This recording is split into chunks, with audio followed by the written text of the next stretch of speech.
আমরা মনে করি কোরআনুল কারীম ছোট্ট একটা গ্রন্থ, কোরআনুল কারীম ছোট্ট একটা বই, এরকম মনে করি, কিন্তু না। আল্লাহ রাব্বুল আলামিন অন্য জায়গায় বলছেন, সূরা হাশরের মধ্যে বলছেন, লাউ আনজালনা হাযাল কুরআন আলা জাবালিন লারাআইতাহু খাশিআম মুতাসাদ্দিআম মিন খাশিয়াতিল্লাহ। আল্লাহ রাব্বুল আলামিন বলেন, এই কোরআনুল কারীম আমি যদি পাহাড়ের উপর নাজিল করতাম, পাহাড়ে কোরআনের ওয়েট, পাহাড়ে কোরআনের ওজন সহ্য করতে পারতো না, পাহাড় ভেঙে পড়তো, চুরমার হয়ে যেত। কোরআনের ওজন এই পাহাড় সহ্য করতে পারতো না। বলেন সুবহানাল্লাহ।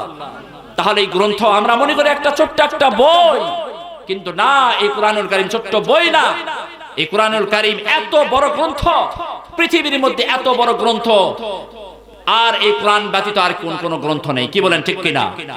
আর এই কোরআনুল কারীমের এই গ্রন্থ এমন, পৃথিবীর মধ্যে এমন কোন আবিষ্কার হয় না, এমন কোন গ্রন্থ যেটা পড়লে সওয়াব হবে, তাকালে সওয়াব হবে, হাত দিয়ে নাড়াচাড়া করলেও সওয়াব হবে। পৃথিবীর মধ্যে এমন এই কোরআন ব্যতীত অন্য কোন গ্রন্থ নেই, এমন একটা গ্রন্থ। কোরআন এই জন্য অনেক বড় কিতাব, কোরআন অনেক বড় গ্রন্থ। যেই ব্যক্তি কোরআনুল কারীমের কাছে আসবে, কোরআনুল কারীমকে গ্রহণ করবে, কোরআন অনুযায়ী নিজের জীবনকে 3.5 হাত বডিকে পরিচালনা করবে, কোরআনের মতোই তাকে আল্লাহ তাআলা বড় করবেন, তার সম্মান বড় করবেন, ইজ্জত বড় ইজ্জত দান করবেন, আখিরাতে আল্লাহ তাআলা বড় ইজ্জতওয়ালা বানায় দিবেন। সুবহানাল্লাহ বলেন। যেমন সাহাবায়ে কেরাম এই কোরআনের জন্য জীবনকে বিসর্জন করে দিয়েছে। কি বলেন, ঠিক কিনা?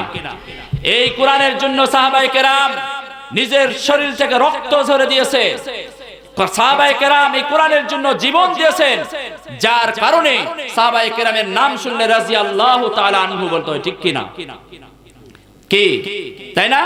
কারণ আল্লাহ তাআলা সাহাবায়ে কেরামের উপর রাজি হয়ে গেছেন, সাহাবায়ে কেরাম আল্লাহ তাআলার প্রতি রাজি ছিলেন। কি বলেন, ঠিক কিনা?